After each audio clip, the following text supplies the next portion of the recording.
Hello, what's up mga lods? Magandang araw sa inyo lahat dyan. Magandang araw sa Pilipinas, at sa karagatan, at sa kalupaan, sa buong mundo. No? Lahat ng mga seaman, mga asawa ng seaman, pamilya ng seaman, magandang araw sa inyong lahat. No? At sa mga subscribers ko, followers ko, no? Lalo sa mga top fan. Magandang araw sa inyong lahat dyan. Ano to mga lods? Litsunan ba? Ano to noong mga nakarang araw, busy kami kasi Panama Canal Transit. So, ito na yung parang post-birthday celebration ng misis ko. Ay, ano pala? Shout out sa misis ko, Rosemary. No? My one and only misis. Nag-iisang misis, nag-iisang girlfriend. What's up sa inyo dyan?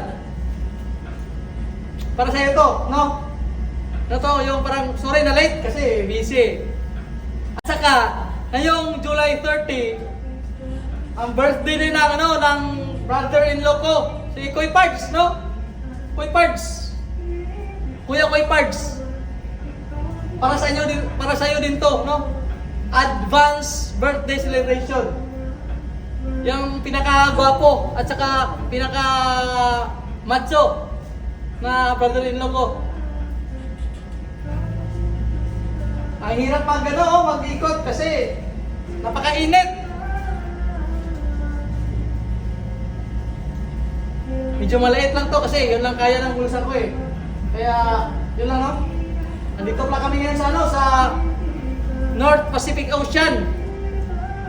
Puntang Japan, no? Hindi ko lang pabigitin yung pangalan ng barko at saka pangalan ng kumpanya kasi bawal. Pero nasa dagat po kami balutang-lutang kaya hay sa mga dyan, sa mga pating, sa mga